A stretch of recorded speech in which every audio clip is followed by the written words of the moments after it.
I went to pay my taxes. They told me, Miss Summer, you ain't got no land no more. I said, here's my receipt. And when I showed them the receipt, they said, George Simmons, which is my wife, but you ain't on there. I said, well, let me speak to Miss Christina Rowe. They said, well, they waited a pause about 15 minutes. They come back and said, Miss Christina Rowe is busy. So I waited a little longer, and somebody from the office of the tax collector said, you need to go to the appraiser district. I went over to the appraiser district to ask why I cannot pay my taxes in my name. I talked to David Fish. He said, well, Miss Simmons, you're not on it. He talked kind of rude to me.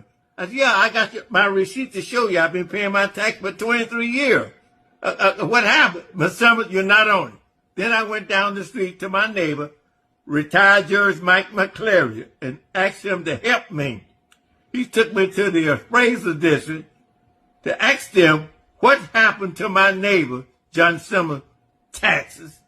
And David Fish told him, sir, it seemed like it was an error. And we went over to Mr. Simmons no longer owned no land. So we went to the tax collector's office to talk to Miss Christina Rowe. She's no longer there. She retired the first of this year. But when I asked to speak to Miss Christina Rowe, they said she's busy. But when retired Judge Mike McClary came with me, Miss Christina Rowe sat down for an hour and a half with us. And Mike McClary said, Miss Christina, this is my neighbor. Hey, we all love him. What happened? She said, well, let me call over to the appraiser district.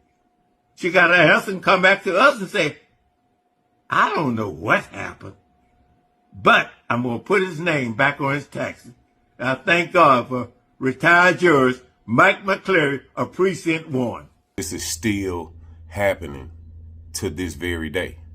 They still taking our land. They still are coming over here and taking from us. And for the most part, we just kick back and accept it, or we rely on the very people to come to our rescue.